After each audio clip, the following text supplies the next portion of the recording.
camp, I cleaned out his room. How much will you give me for this? Probably nothing, but let us see. Who? Handwritten script for Star Wars by George Lucas? Princess Leia's anti-jiggle breast tape. Film reel labeled alternate ending. Luke's father is Chewbacca.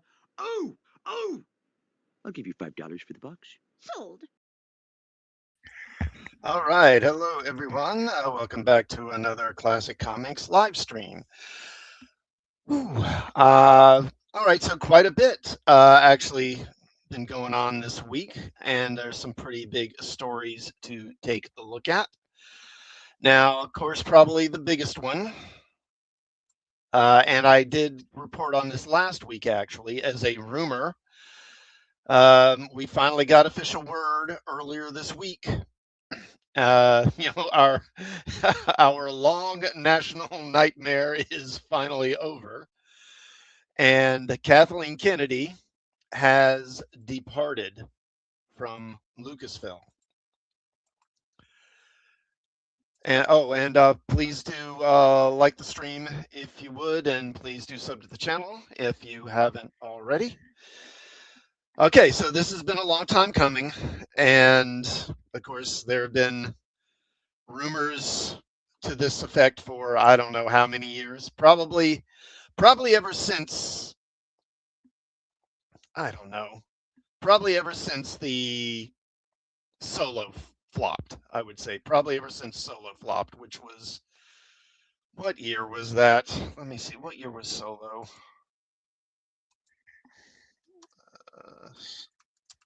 Let's see, Star Wars Solo, what was that, like 2020?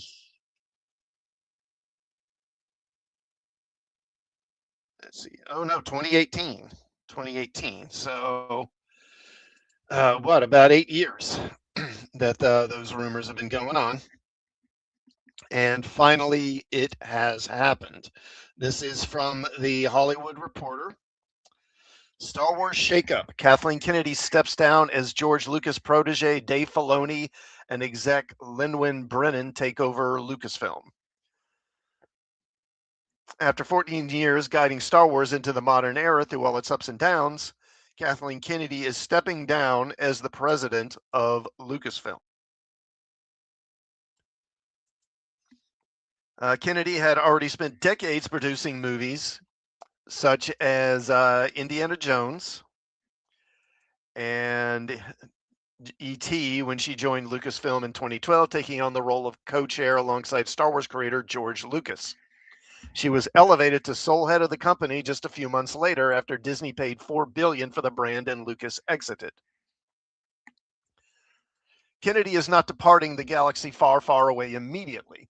As part of her exit, she will continue on as a producer on the next two Lucasfilm movies, The Mandalorian and Grogu, coming May 22nd, and 2027's Star Wars Starfighter. She will pursue other projects outside Lucasfilm as an independent producer. In her wake, Executive VP and Chief Creative Officer Dave Filoni has been promoted to oversee the creative direction of the company as President and Chief Creative Officer. President and GM of Lucasfilm Business, Lin-Wen Brennan, will handle the business side of things as co-president. Lucasfilm splitting creative and the business duties is a common Disney strategy, with Pixar run by Pete Docter and Jim Morris, and Walt Disney Animation overseen by Jared Bush and Clark Spencer. Filoni and Brennan will report to Alan Bergman, co-chairman of Disney Entertainment. Quote, "It's been a true privilege to spend more than a decade working alongside the extraordinary talent at Lucasfilm," Kennedy said in a statement. "Their creativity and dedication has been an inspiration, and I'm deeply proud of what we've accomplished together." Okay. "I'm excited to continue developing films and television with both longtime collaborators and fresh voices who represent the future of storytelling." Kennedy's exit closes out one Star Wars era and launches a new one, with the elevation of Filoni and Brennan posing many questions with few answers yet revealed. One thing is certain: after a period of relative inactivity as the Kennedy succession was settled, Lucasfilm could see development go into hyperdrive under the new leadership. Filoni was mentored by Lucas and came up through the world of animation, overseeing beloved series such as The Clone Wars, before teaming with Jon Favreau on live-action shows such as The Mandalorian and Ahsoka. Brennan joined Lucasfilm in 1999 and rose to president of Industrial Light and Magic before assuming her current role in 2015, overseeing all of business for the company. Kennedy was a veteran producer boasting 8 Best Picture Oscar nominations on titles such as The Sixth Sense and Lincoln. I didn't realize she produced The Sixth Sense. When she took over Lucasfilm and worked quickly to move into the new era of Star Wars movies. She courted J.J. Abrams to direct Star Wars The Force Awakens, the $2 billion grossing feature that launched a new trilogy in 2015. It was the Star Wars feature since 2005's Revenge of the Sith and met the moment of pent-up demand with a mix of nostalgia and new characters. It stands as the top grossing movie of all time at the domestic box office with $936.6 million. And I don't know. At this point, it seems hard to see how any other movie is going to beat that. I guess maybe Doomsday or Secret Wars could. More movies followed annually, including the $1 billion grossing Rogue One, The Last Jedi at $1.33 billion, and Solo: A Star Wars Story at $392.9 million, and Rise of Skywalker at $1 billion. It was not always smooth sailing. Yeah, no kidding. Kennedy fired filmmakers Phil Lord and Chris Miller as directors of Solo, replacing them with Ron Howard mid-production. The film became the first Star Wars movie to lose money in its theatrical run. During the production of Rogue One, she sidelined director Gareth Edwards, with Tony Gilroy brought in to overhaul the movie. And while that movie engendered plenty of sky is falling narratives, it proved to be savvy as the movie became a major critical and financial hit, and later led to Gilroy's critically adored and Emmy-winning Disney Plus sequel series Andor. I didn't realize that the guy that did Rogue One was the guy that did Andor. Oh, and by the way, hello, Guagnar. Hey, buddy. Thanks for stopping by. Good to see you. As always, thank you for being here. Okay, let me take a drink of water real quick. I'm already doing a lot of talking.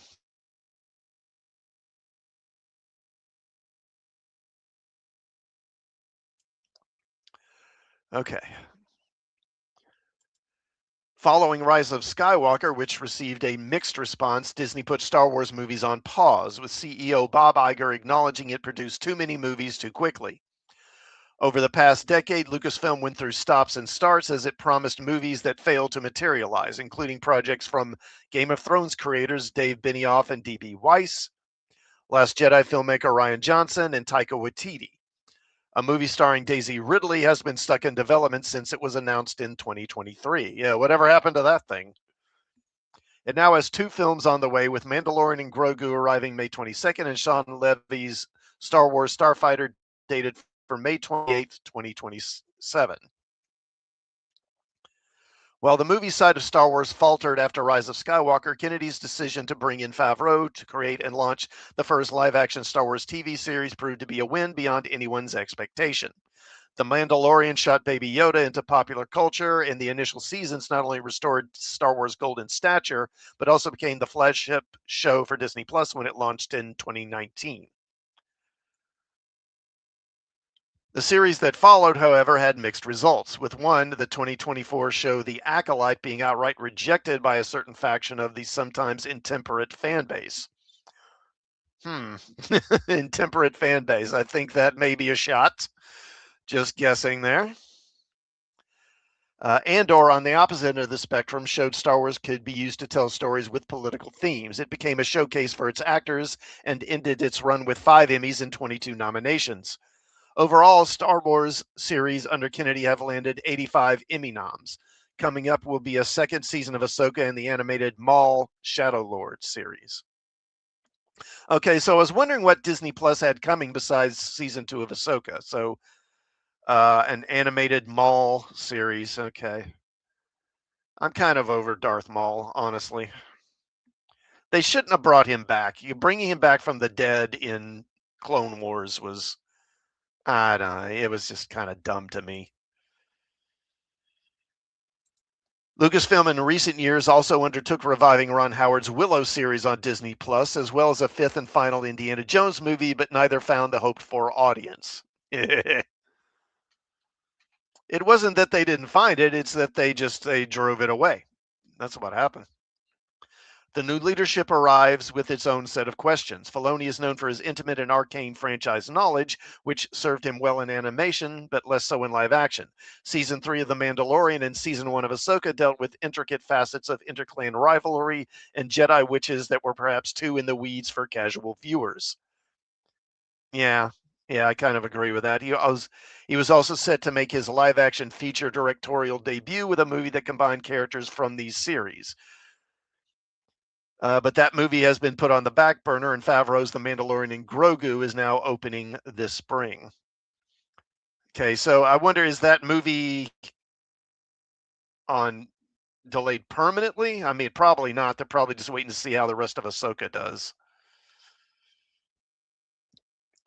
Observers point out that under Filoni and Brennan, the franchise could see a continuation of many of the practices and priorities set forth under Kennedy. After all, both have been at Lucasfilm for years and are part of the institution. Exactly. Yeah. So, as some people have said, you meet the new boss, same as the old boss. And really, nothing is likely to change in any big, significant way at this point. Others point out that the company stepped back from announcing projects, both feature and TV, last year as Kennedy negotiated her exit and a search for successors took place. For all intents and purposes, the company was spinning its wheels.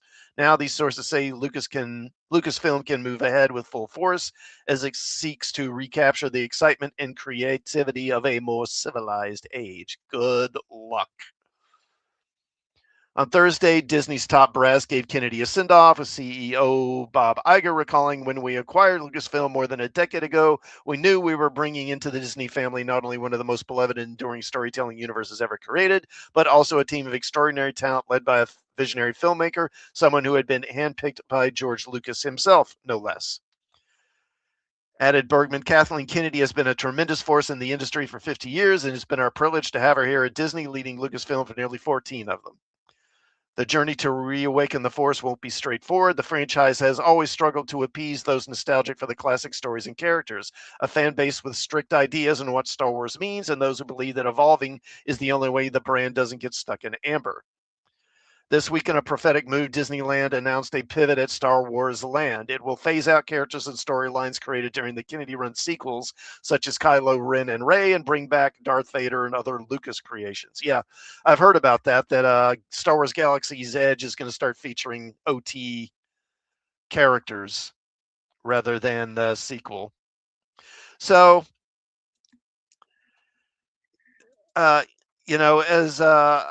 as I said, it looks like I don't expect much to change. I think at this point, when people were clamming for her to be gone a few years ago, this was before Filoni had done Ahsoka and and some other things, and basically showed that he's just going to lean into the same girl power stuff, the same feminist themes, and that Kennedy is pushing.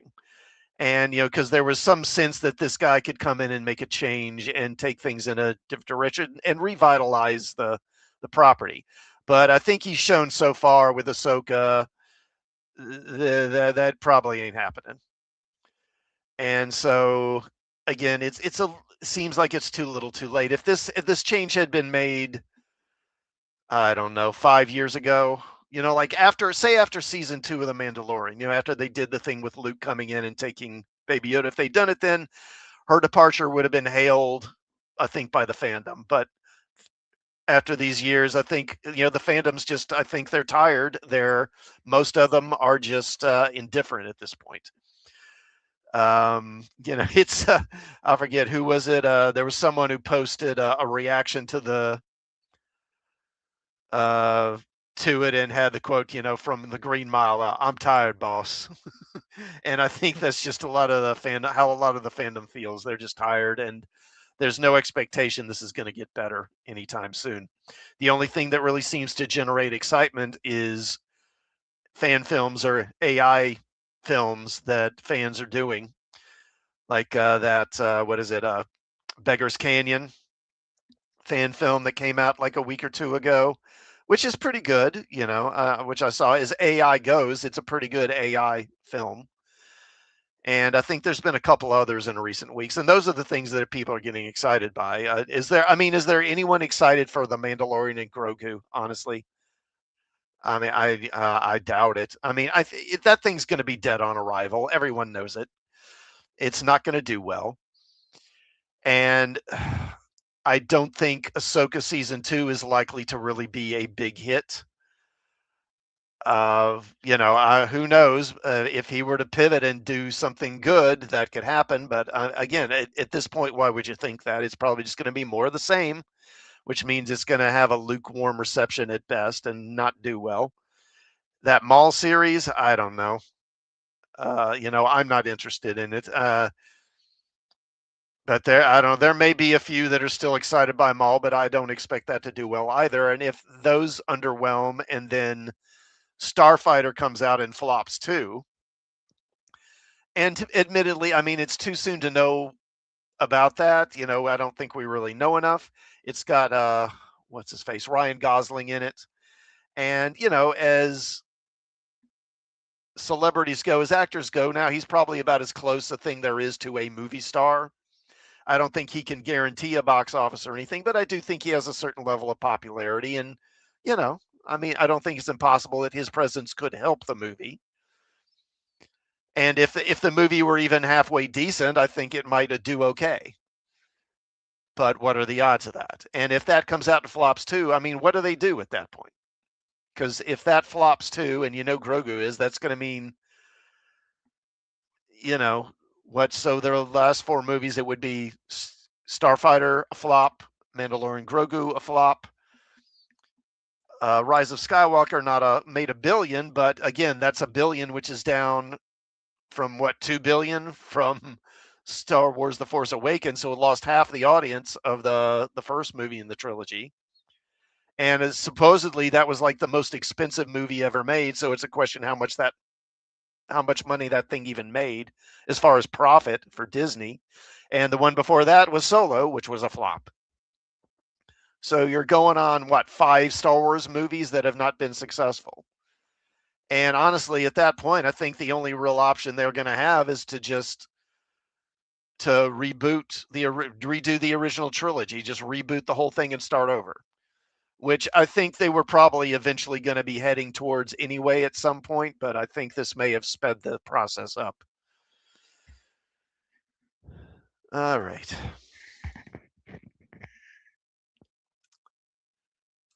Now, this isn't the only thing that's been going on this week. Again, let me grab a drink of water right quick.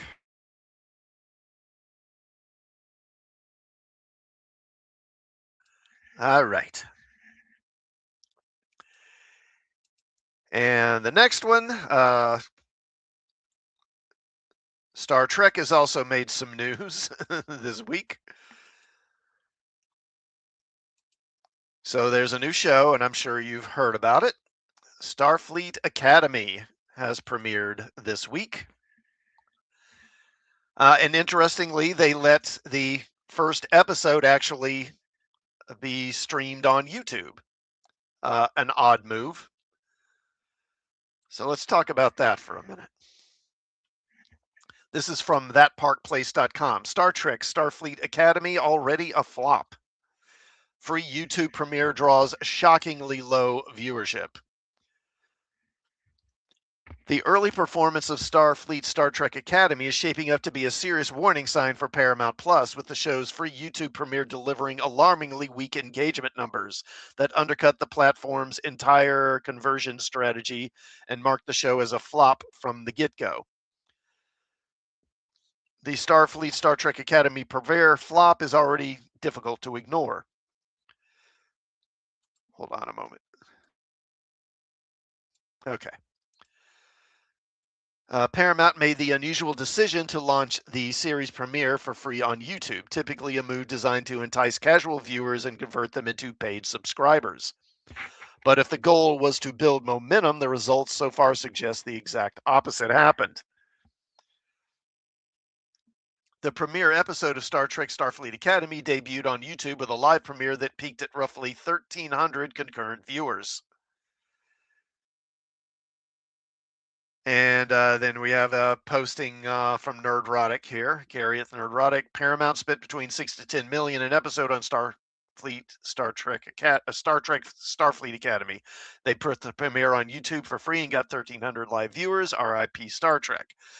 And if you haven't seen, he actually streamed basically a chair with a Spock action figure sitting on it. And basically said, hey, let's get this, get more views here than we did for Starfleet Academy. And I think it did. I think it got like 1,500. In the 11 hours following its release, the episode accumulated 16,000 total views, numbers that would be underwhelming for a mid-tier fan upload, let alone a flagship franchise entry from a major studio. These figures were personally verified and reflect the show's official release on Paramount's YouTube channel. This was not a leak, not a clip, and not an unofficial upload. It was the studio's chosen rollout strategy. For comparison, successful free premieres often pull hundreds of thousands of views in their first day, especially when tied to a decades-old brand with global recognition. Instead, Starfleet Academy struggled to gain traction even with the barrier to entry removed entirely. Yep. Worse for Paramount, audience sentiment appears overwhelmingly negative among the small group that did tune in, as seen on the image above. Yeah, so I guess they're pointing to the like-dislike ratio. So 2,000 dislikes to 1.3 thousand likes. Yeah. At the time of review, the episode, okay, yeah, so they cover that. So I'll skip that. When a premiere can't even secure positive engagement from its core audience, the odds of convincing casual viewers to pay for more episodes drop dramatically. You would think so. Paramount's YouTube strategy relies on a simple assumption. If viewers sample the premiere and enjoy it, they'll subscribe to Paramount Plus to continue the series. But the Star Trek Starfleet Academy flop represents a fundamental problem. If audiences won't even watch it for free, why would they pay for it? Exactly. Low live viewership suggests minimal excitement. Slow post-premiere growth suggests weak word of mouth. A negative like to dislike ratio suggests active rejection. Together, they signal, those signals point to a show that failed to connect on its first and most forgiving platform. This is especially troubling given that Starfleet Academy is not a niche experiment. It's a high-profile extension of one of Paramount's most valuable intellectual properties. Their most valuable intellectual property, I would think. I mean, really, what do they have that's more valuable than this? Paramount has leaned heavily on Star Trek to prop up its streaming ambitions, but repeated underperformance by projects under producer Alex Kurtzman raises uncomfortable questions. Is the franchise suffering from audience fatigue, or are viewers simply uninterested in yet another reimagining that doesn't resonate with longtime fans or create new ones? Either way, the YouTube numbers suggest Paramount's internal expectations may not align with reality. Yeah, no kidding. Free access should amplify interest, not expose apathy. The Star Trek Starfleet Academy premiere flop isn't just about one episode. It's about what happens when a studio tests demand in the most accessible way possible and discovers there may not be much demand at all. With the subscription growth increasingly difficult across the streaming landscape, Paramount Plus can't afford expensive projects that fail to spark engagement even when offered at no cost. If early performance is any indicator, Starfleet Academy may be facing a steep uphill battle long before it ever asks viewers to open their wallets. But does it matter? Because it's already been greenlit for a second season. In fact, I think the second season's already pretty much done, at least as far as principal photography. It's pretty much already, the filming's already done for season 2. So, does it even matter? I don't know. So, obviously, I'm sure there's a lot of us, I know I am, who are relishing this total failure. Because I think a lot of us have wanted to see some of this stuff that's on these streaming services get put in theaters or get put out, on a network or on YouTube, maybe, where you can see the numbers and the network, or the streaming service can't fudge them. And that's what they did here, and it was a disaster. And honestly, I think this is even lower than I thought it would be. I mean, I expected it would be bad. I expected it was going to be bad, but it never got more than 1,300 people watching, and only about 16,000 total people even watched at all. Again, for a Star Trek show on a platform that has a global audience, the biggest really platform in the world right now. And it did pretty pitiful numbers. Now, personally, I wonder if this wasn't, done by Paramount as a test, so Paramount acquired Star Trek, a while back, reacquired it, I guess is what you would say, because they had Star Trek for many years anyway, before Les Moonves, the president of CBS, or well, no, I guess it wasn't him. It was, what's his name? Redstone, the guy that ran the whole thing. I forget his name now, something Redstone. But anyway, he split Paramount and CBS up and put Star Trek with CBS.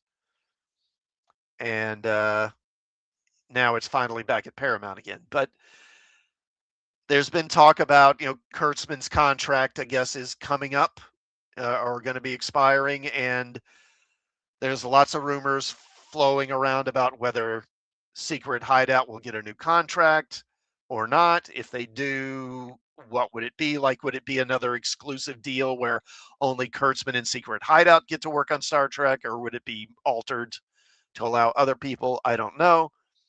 But you have to wonder if they didn't put it on the streaming platform or on YouTube as a test to measure engagement, to gauge audience interest. And if they did, I mean, it's obviously a total fail. And I can't see any way that this helps Kurtzman's argument that he should be allowed to keep making Star Trek. I mean, pretty much, I feel safe saying the vast majority of Star Trek fans want him gone. And I do too. But again, it's kind of like with Kennedy and Filoni. I'm skeptical that even if they do, that anyone else who comes in and replace Kurtzman is going to be that much better. This is just how Hollywood is now. This is just what Hollywood is now. It's not going to get better. And certainly when these properties come under the control of some big streaming platform, particularly big tech giants like Netflix and like Apple and Apple TV and like Amazon Prime, I've said it before, it's only going to get worse because they don't even really care if the show's successful. They make so much money that, for them, making these movies and shows is basically just like a side hustle. It's just a flex. They're just doing it to amuse themselves, really. So who cares if it makes money? So they'll just make it even more woke than they already did, probably. So I don't see that this is really going to lead to anything better. But hey, who knows? I guess things are possible. And anyway, if he does go, then good riddance. I mean, my God. I mean, how badly... I mean, it's like Kennedy. I mean, she completely ran that franchise. She talked about, I'm proud of our accomplishments. What? Like driving the audience away and losing money? Okay. Same thing with Kurtzman. What are his accomplishments? Driving the fans away and losing money. Okay. If that's how you want to do it. All right. What next? Okay, so another big thing. So speaking of Paramount Plus,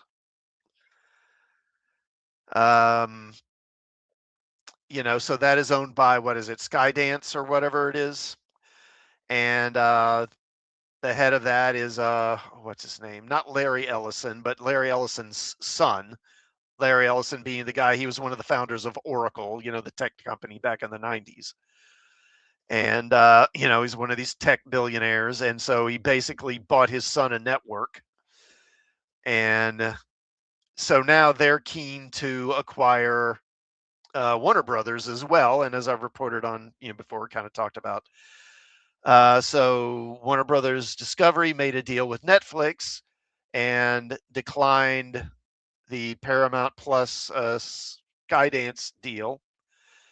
And Ellison and Skydance aren't taking no for an answer. And they basically resubmitted an offer. And again, it was turned down. And now apparently Ellison may be going to court with him here. So let me bring this up.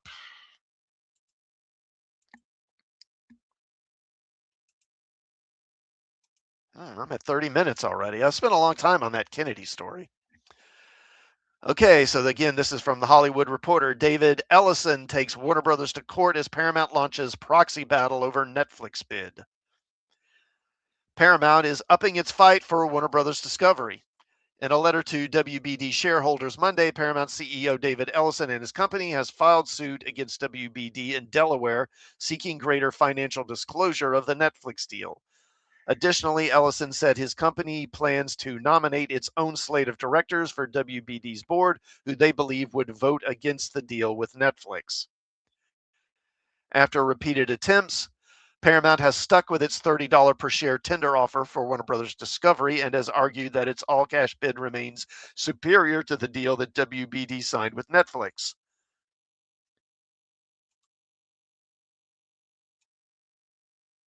Okay. After a repeated attempt, I already read that. WBD's board rejected Paramount's latest bid, which included a personal guarantee from Oracle founder Larry Ellison, saying that it still did not address all their concerns. Warner Brothers struck a deal with Netflix in December that would see the streamer acquire its TV and movie studios for $83 billion. In the letter Monday, Ellison argues that there is a customary financial disclosure a board is supposed to provide shareholders when making an investment recommendation. But he argues that Warner Brothers has failed to provide these disclosures, including how it valued the overall Netflix transaction and the basis for the risk adjustment of Paramount's offering. He's filing the suit to compel WBD to provide that information to its shareholders. Because Paramount's offers thus far have been rebuffed, Ellison wrote that the decision will likely come down to votes at the shareholder meeting. While he writes that he does not know whether that will be at the WBD annual meeting or a special meeting, Paramount plans to nominate its own slate of directors. Additionally, Paramount will propose an amendment to WBD's bylaws to require WBD's shareholder approval for any separation of global networks. If WBD calls a special meeting ahead of its annual meeting, Paramount says it will solicit proxies against such approval. These actions, coupled with our tender offer, ensure that you get the final decision on which offer is better for you, the letter to shareholders reads. Okay, I'm not going to read this whole thing. But, so it's still the argument that they've made before, which is basically that for various reasons, particularly because we're making a full cash offer and just offering to buy the network outright, or not the network, but the studio outright for cash, that our offer is a better value for the shareholders. And WBD's position, or at least its board of directors and David Zaslav, their position remains that the Netflix one is better for various reasons. I talked about that before. I don't remember all the reasons they gave. So I don't know. I don't know where this is going to go. I wish I had an idea. My guess is that in the end, they wind up going with Netflix, more than likely.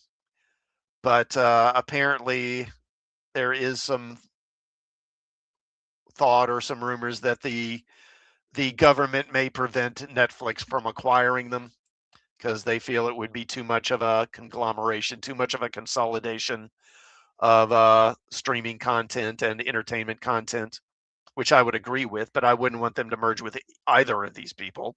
In fact, I would argue that I've talked about this last week. I won't go into it all again. All right. What do I want to cover next here? Let me take a look.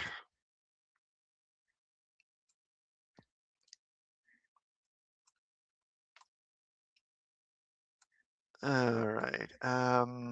Covered that. Oh, okay. There. Take that. And I'll try that one too. Okay. So here's an interesting one. We'll get away from Warner Brothers for a little while.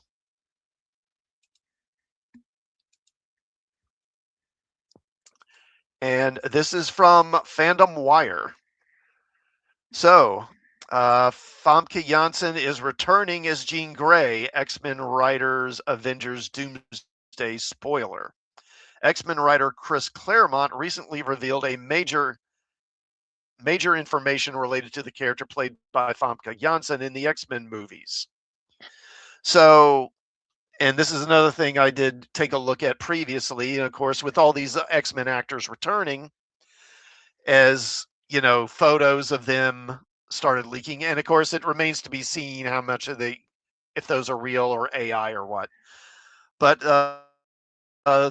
ever since that video, you know, with all the chairs came out and we saw the names of all these actors, of course, the big question has been the ones that were missing. You know, how about the names that aren't there? And of course, the big one was Hugh Jackman. He wasn't listed. And then after him, probably the next biggest one was Famke Janssen as Jean Grey. She wasn't listed either. And she had recently in interviews basically poo-pooed the idea that she was coming back. And I did wonder at the time if this was some kind of, you know, some kind of, what would you call it? Negotiating tactic. Hold on. Am I freezing up here?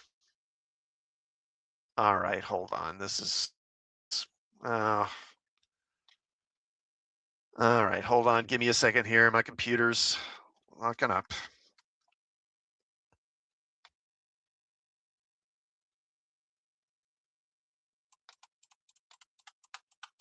Okay. Gee. All right, here we go.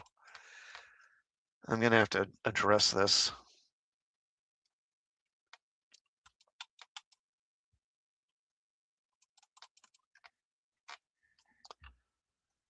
Oh boy. Is this gonna... Lord. Yeah, okay, hold on. I hate to do this, but this is gonna have to be done. Hold on.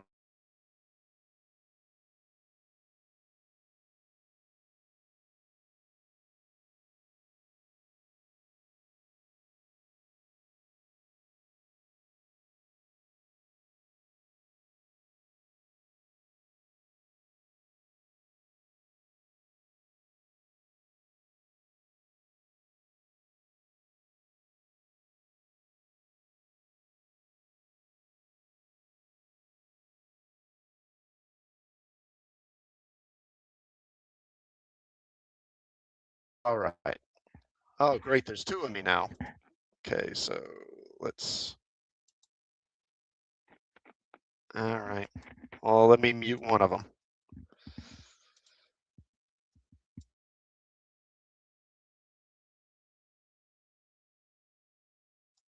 There we go. Okay. Boy, what a mess. When I got into that Fandom Wire website, it locked my computer up completely. So I guess I won't go back to that.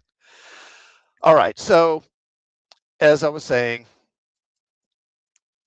she had poo-pooed recently the idea that she would even be coming back, and I thought maybe it was some kind of negotiating tactic. I wasn't sure.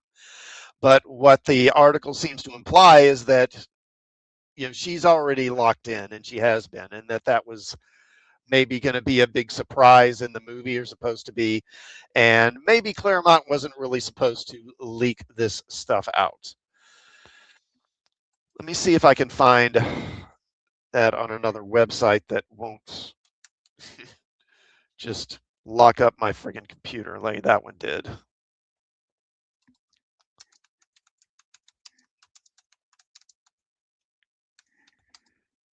Let's see.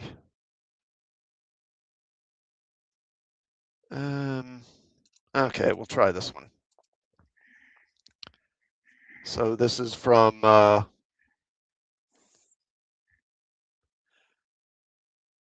okay, here we go. Despite previous reports, X-Men comics writer says Famke Janssen will return as Jean Grey in Avengers Doomsday. Let me...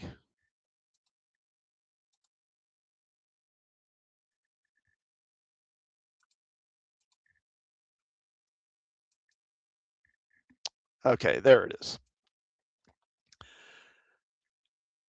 Claremont, who worked on Uncanny X-Men from 1975 to 1991, reacted to the new Doomsday trailer, which features Professor X and Magneto getting along in what appears to be the X-Mansion. It quickly cuts to Cyclops in a comic book accurate costume on his knees after something has seemingly destroyed the mansion. In the clip, which can be viewed below, Claremont comments that they're bringing back the original cast, to which one of the hosts says, "The original James Marsden, right?" Claremont replies, "No, the original cast, including Famke." Janssen, I keep getting her name. I think it's actually Janssen, but notably portrayed Jean Grey in X-Men, X-Men 2, X-Men Unlimited, X-Men The Last Stand, and The Wolverine. However, she wasn't announced as one of the several cast members of the original Fox film series returning for Avengers Doomsday. As we saw in that very lengthy and rather dramatic cast announcement live stream, the returning X-Men actors include James Marsden, Rebecca Romaine, Kelsey Grammer, Ian McKellen, and Patrick Stewart, and Alan Cummings.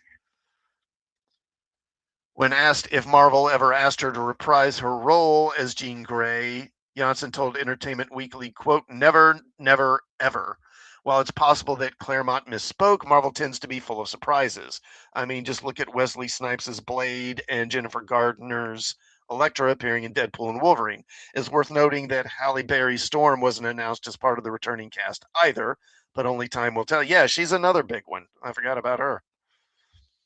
So I don't know. I mean, I don't think Claremont would say that if he wasn't fairly certain.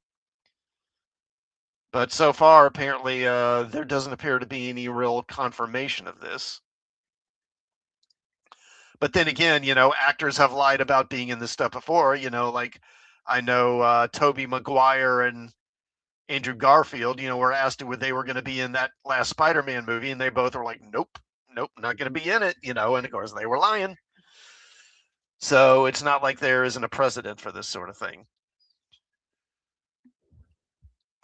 Okay. Where am I at? 45 minutes already. Okay, let's go to this one. This is from comicbookmovie.com. Warner Brothers and DC Studios launch ambitious marketing strategy for Supergirl on TikTok in several countries. Supergirl is the next installment in the DCU. The film's final performance seems to have a lot of eyes on it, as it is also DC Studios' biggest theatrical release in 2026, with Clayface being a smaller horror project. It's fair to say expectations for Kara-Zor-El's standalone adventure are quite high. Aside from the circumstances previously mentioned, the hopes for the movie are evidenced by Warner Brothers Discovery and DC Studios' ambitious marketing strategy. The first trailer launched recently, offering a glimpse into what Kara will be going through in her space adventure. For the trailer, Warner Brothers partnered with TikTok for a bold promotional push. Per The Hollywood Reporter, TikTok has put Supergirl as the first video users see in the United States and 13 other territories. The countries where the trailer will take center stage on the app are the United Kingdom, Mexico, Spain, Canada, Argentina, Australia, South Korea, Colombia, France, Germany, Italy, and Brazil. According to the trade, TikTok sees this as a test case that Hollywood studios can utilize to market its movies. The collaboration will also make Warner Brothers the first studio to use a new feature on the app, which will see Supergirl interact with the TikTok logo. Interesting. To top things off, the app will also dedicate a spotlight page to the movie, which will serve as a hub where Supergirl-related material created by its users will be displayed. Okay, so fan art and stuff like that, I suppose. Be interesting to know if they'll let AI stuff be shown there. The project is still 6 months away, but WBD and DC Studios are already pushing it in a big way, as proving by this partnership and the Times Square billboard dedicated to it upon the trailer launch. I haven't seen that. Do they have a picture of that?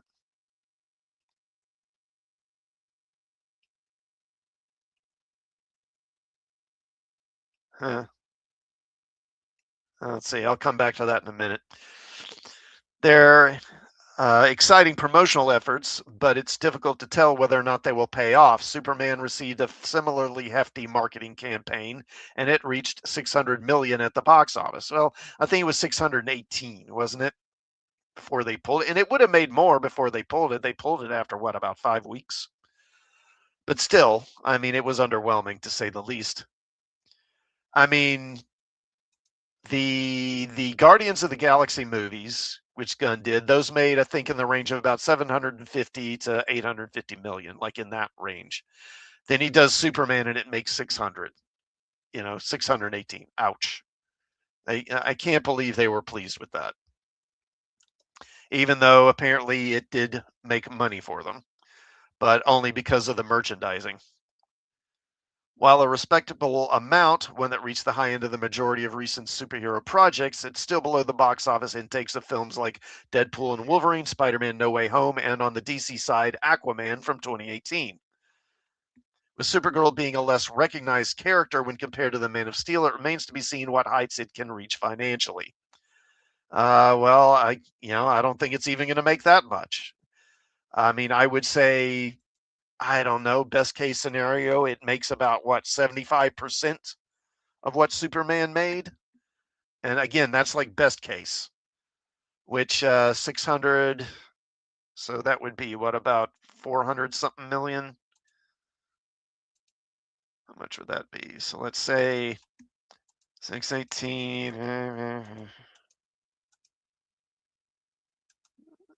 So that'd be like about 464 million. Again, I mean, then that's probably the best case for it. It's entirely possible it'll make less than 400. Guagnar says, RIP DCU. Yeah, pretty much. Yeah, well, let me finish this article first before I start ranting. Having said that, Supergirl has a great chance of finding success. Perhaps one of its biggest advantages is its apparent detachment from the superhero archetype. She is a good person, but she lacks the strong moral conviction of characters like Superman or Captain America. During the trailer launch of it in New York City, director Craig Gillespie described Kara as an anti-hero. Quote, this is really an anti-hero story. She's got a lot of demons, a lot of baggage, which is very different from where Superman is in his life. Speaking to Slash Film, Supergirl star Millie Alcock also described her character's personality, which is in stark contrast to Clark's. Quote, I think that the book shows us a woman who's inherently flawed. She's unapologetic, and she has a certain expectation that she has to behave a certain way because of where she's from and who she is. And I really admired her ability to resist that. In other words, I'm not going to let the patriarchy tell me what to do. Supergirl flies into theaters June 26th. So, yeah, kind of like back when the Snyderverse thing was kicking off. I went into it with hopes, that it would be good. And, I mean, the Snyderverse had some good stuff. It's not like I hate the Snyderverse stuff, but I don't miss it. I'm not sorry that it ended, especially considering what Snyder was planning to do in future movies. Just God. And again, when this pivot to have Gunn take over, when this news broke, I was cautiously optimistic again, and I'm already pretty much at the point of just writing this whole DCU Gunn verse off, because what have we had? We had Superman, which was mediocre. And some people really hated it. I mean, I didn't hate it, but I just thought it was not very good. That was mediocre. And really, aside from Batman, again, it's Superman. That's the biggest bullet you've got to fire. And it basically barely was successful. And then what have we got coming next? Movie we got again is Supergirl. That's likely going to fail. And it's written by Tom King. or at least it's based. I don't know if he's right. I don't know if he's writing the screenplay, but it's based on his comic, Woman of Tomorrow, which he wrote, which means this movie is the fruit of a poison tree, and it's probably going to be trash. In addition to being woke as AF. And what else have they got? Okay, Clayface. I mean, does anybody care? You know, and I knew after that first Joker movie was a hit, you know, a massive hit, I just knew, okay, they're going to lean hard into doing villains now. And sure enough, we got the Penguin series. Now we're getting this. Clayface is not as popular as the Joker, not even close. And another thing to bear in mind is that Joker movie, it was fairly cheap to make. You know, there weren't a lot of effects, not a lot of, you know, nobody had powers or anything. It was a pretty, as Hollywood goes these days, it was a fairly cheap film, particularly if you take away Joaquin Phoenix's salary, then it wasn't that expensive. Clayface, you know, if you're going to do Clayface, I mean, that's going to be a lot of CGI, you know, unless they're going to do it practically, which I doubt. It'll probably be CGI. And again, that's going to mean a lot of mocapping and stuff like that. That's not cheap. So that movie's not going to be cheap, and it's going to have to make a lot. And I don't see it happening. And what else have we got coming? Okay, Lanterns. I mean, the word's already out on that. That thing's, again, and that is being co-written by Tom King and Damon Lindelof, of all freaking people. So it's likely going to be the worst thing in the history of ever. And that's going to, you know, I'm sure it'll make a big splash, but by the end of I can already see the arguments now. You know, by the time this thing ends, a lot of the fandom's going to hate it, and there's going to be all these arguments online, you know, about it and whether Hal should be retired or not. And I can already see it all coming. But again, it's going to alienate a significant portion of the fan base. And, you know, how are you going to succeed if you're going to keep doing this, where you're driving a significant portion of your audience away? And I mean, aside from that, what have they got going for them? You know, they've you know, that Creature Commandos show, which nobody cared about, and Peacemaker, which I never liked. I know some people liked it, but I don't think that was just the first season. People didn't even like the second season. So I think really at this point, all they've really got to hope for is that the Batman Part 2 does well. And that's not even a gun thing. You know, he's not even involved in it. Ay, ay, ay. I mean, it's trash. It's done. It's already cooked. You know, and we're one movie in already. Wow. Okay. So where are we at here? 55. Wow, almost an hour already. So I'll probably just do a couple more.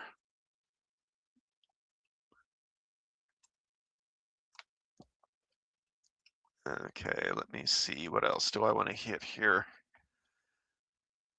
Oh, okay, yeah, this one. This.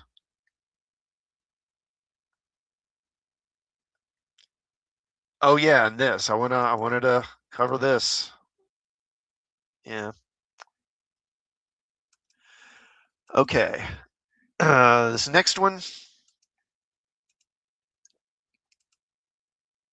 Let me bring that up. Okay, this again from comicbookmovie.com. Silver and Black, everything you need to know about Sony's unmade Black Cat and Silver Sable team up. So after, what was it, Kraven? I guess it was after Kraven flopped at the box office. Sony finally gave up the ghost and said they were going to stop making, you know, these, what did they call it? Spider-Man expanded universe. Well, basically, we're going to stop making Spider-Man movies without Spider-Man in them because they kept failing.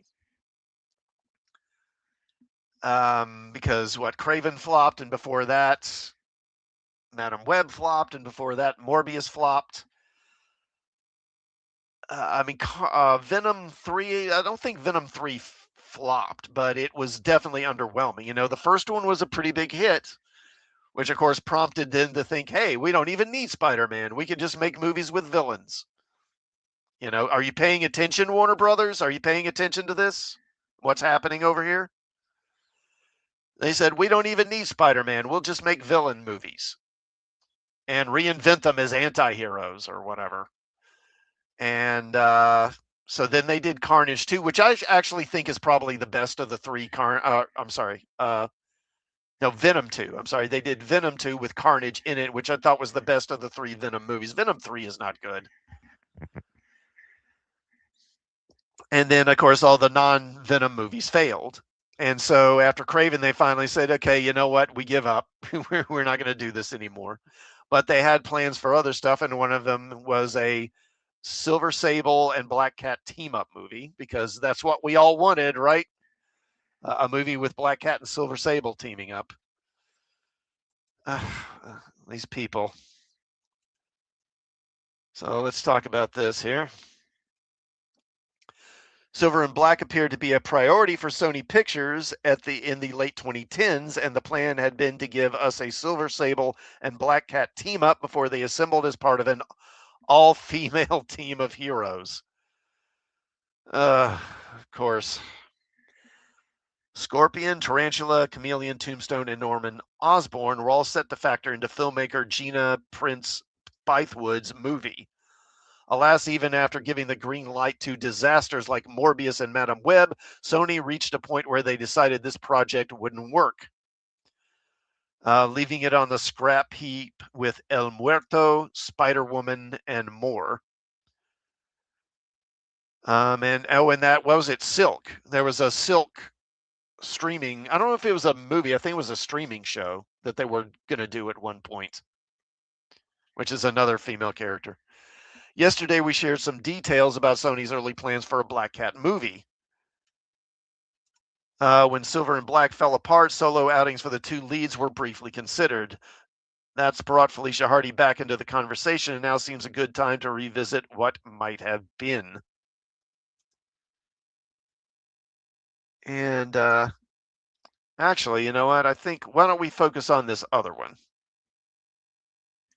Because I think the Black Cat movie is the one we really want to focus on. Let me bring that up. Hey, Rogues1138, thanks for stopping by. Good to see you. Yeah, I'm getting towards the end here, but we got a little more. Okay, yeah, I think this is the one I wanted to talk about. In the late 2010s, we learned of plans for Silver and Black, blah, blah, blah. The Old Guard's Gina Prince Bythewood had signed up to direct, only for the movie to ultimately fall apart. Sony then pivoted to two individual solo projects for Silver and Black's leads, though it's unclear whether the plan was still for the two heroes to join forces down the line. Like El Muerto, Spider-Woman, and Agent Venom, among others, Black Cat is no longer happening. We recently learned that Sony is now more willing to share its Marvel characters with Marvel Studios and the Spider-Man franchise. Now some new Black Cat details have been revealed by ex-user @NerdTowerYT, who claims to have seen storyboards from the movie when it was in production in 2021. Quote, spill some gossip. In 2021, there was a Black Cat movie in production, they wrote. I saw storyboards in a specific sequence where she was dressed as a goth at a costume party, cries in the bathroom, smears her makeup, and makes her mask with her mascara, I guess. And bam, Black Cat is ready for action. It was awful. That is awful, but it was to be expected given how clunky and cringeworthy the origin stories we saw for characters like Morbius and Craven were. I mean, I was okay with Morbius's origin. I honestly didn't hate Morbius. It's just towards the end, the CGI was just a mess. I couldn't tell half of what was going on. Whether she would have still got a natural mask is hard to say, but Felicia Hardy is another character who most fans would much prefer to see on screen alongside Spider-Man. There had been plans for her to appear in Sam Raimi's Spider-Man 4, while Felicity Jones briefly played a character called Felicia in Amazing Spider-Man 2. Quote, I wanted to go edgier than some of the Marvel films, Prince Blythewood previously said of Silver and Black. It was a question of how far I could push it in that Marvel universe. Silver and Black put me in the conversation. I was one of those couple of women people go to for these big films. I knew what kind of movie Skydance make. It was exhilarating and nerve-wracking. She continued, I knew I'd love this project partly because I could do everything I wanted to do from the other film, an edgy superhero film with two women. Yeah, that sounds brilliant. She basically becomes Black Cat because she cries and then smears her makeup. Brilliant. Just brilliant. You gonna rewatch for the Starfleet thing? Okay. Yeah, I did cover that. That was one of the first things. Okay. All right, here's another one.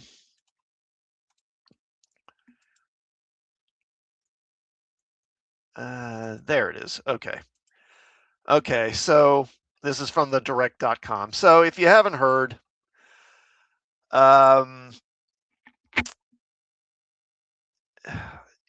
Warner Brothers Discovery is dumping most of the DC content on HBOMax. It's getting rid of it.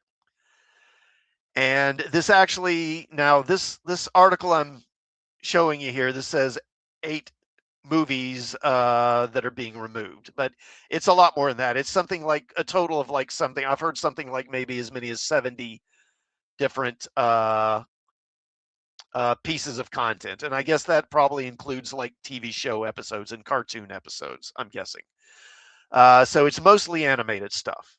And so I'm guessing this is going to include Justice League United, I'm sorry, Unlimited, and Batman Beyond and stuff like that, as well as a lot of the animated films that have come direct to DVD over the years.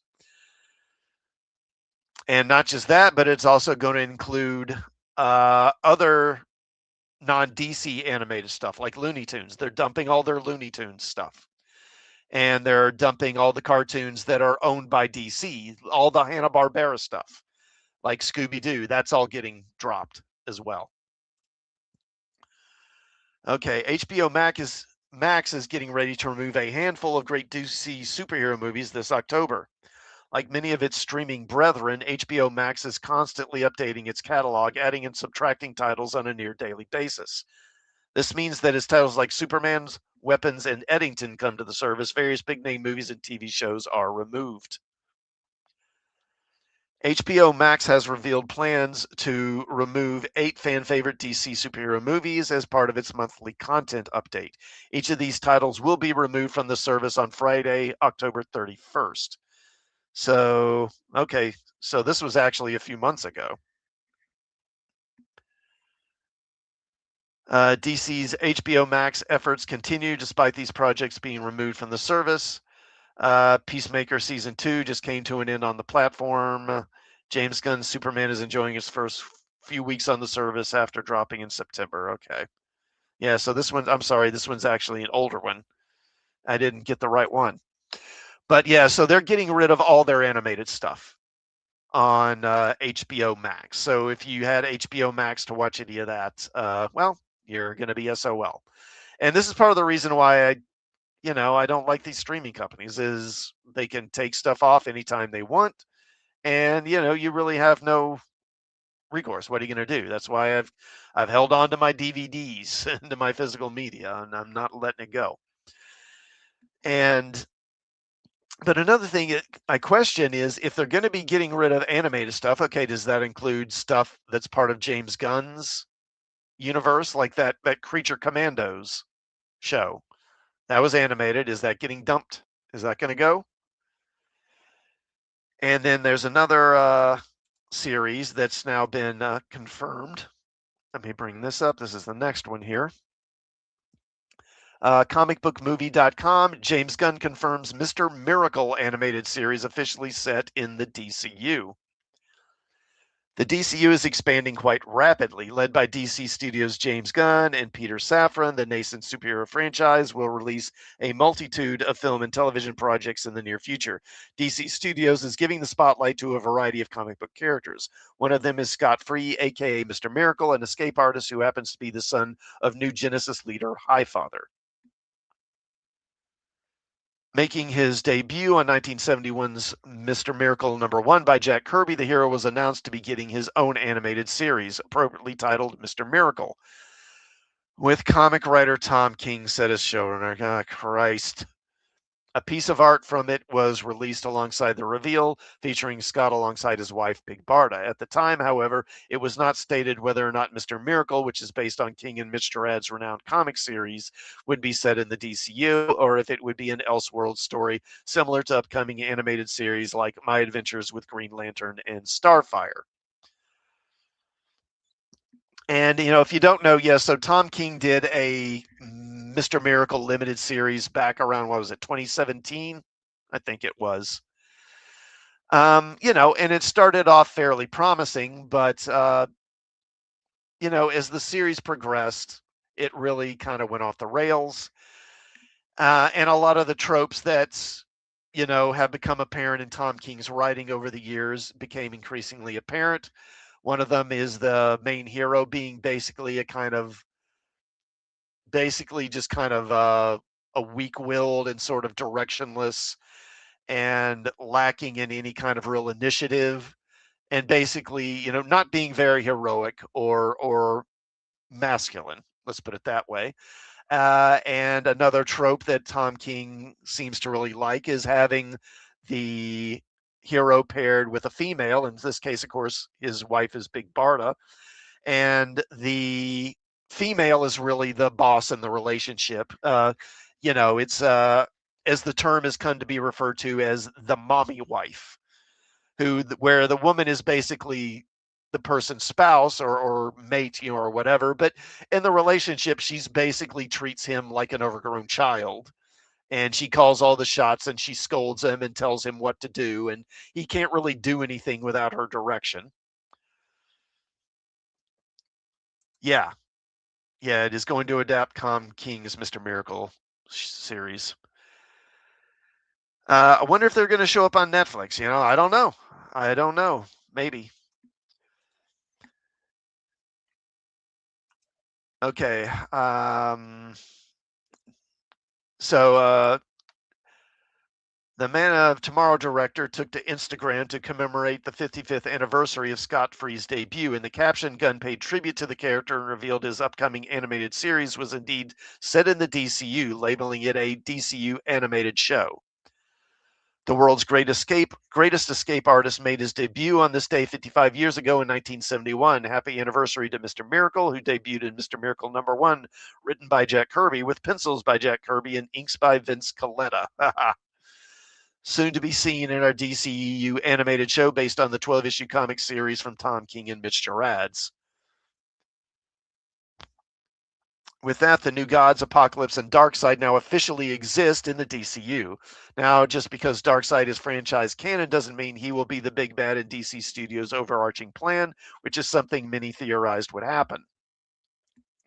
Speaking to Ryan Ari from the YouTube channel Screen Crush in October of 2025, Gunn confirmed he was not planning on using the character as the franchise's lead evildoer. Quote, to give you probably more of an answer than you expected, using Darkseid as the big bad right now is not necessarily the thing for a lot of reasons, because Zack Snyder did it so cool in his way and because of Thanos and Marvel.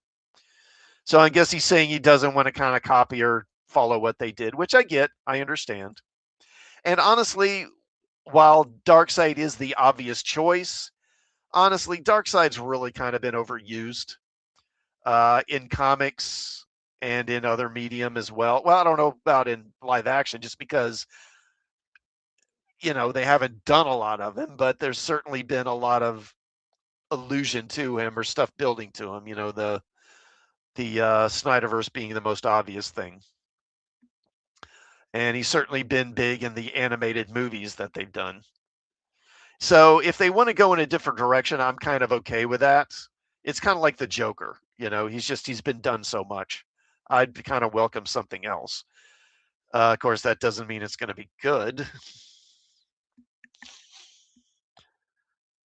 Okay, when Mr. Miracle was first announced, The Hollywood Reporter provided the following description for the series. Quote, the new series follows Scott Free, known to the world as Mr. Miracle, whose perfect life with his warrior wife, Big Barda, falls apart when their two homeworlds, Apocalypse and New Genesis, go to war, and Scott's cruel adoptive father, Darkseid, appears to have captured the ultimate weapon, the anti-life equation, that will give him total dominance over the universe.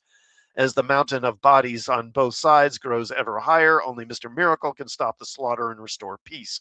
But the terrible power of the anti-life equation may already be at work in his own mind, warping his reality, exposing his long-buried pain, and shattering the fragile happiness he's found with the woman he's loved. Yeah, so, and this was another thing as a bit of a spoiler, is that a lot of the whole thing is basically like a simulation or a dream sequence. You know, and it's, yeah, so, and once you know that, it's kind of like whatever. Things seem to be moving forward quite, and I don't feel bad about spoiling it for this stupid show because it's Tom King and I can't stand him, so screw him. I don't really care.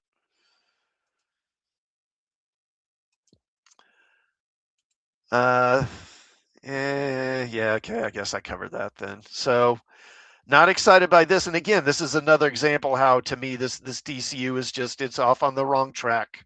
Because another show that Tom King is one of James Gunn's go-to guys.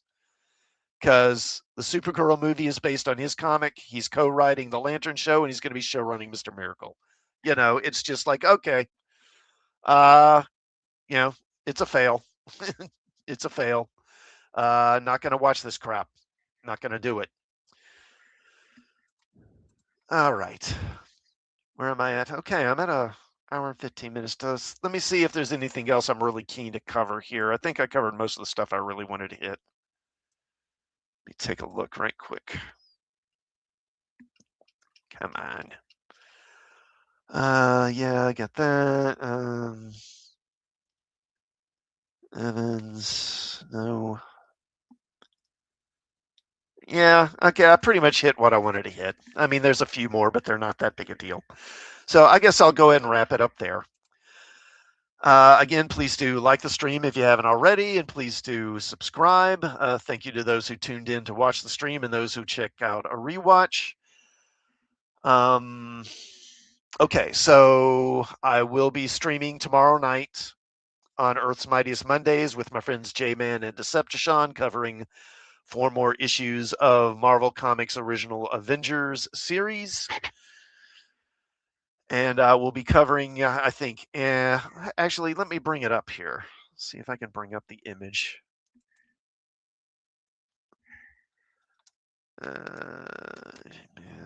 Avengers. As far as what we're going to be taking a look at.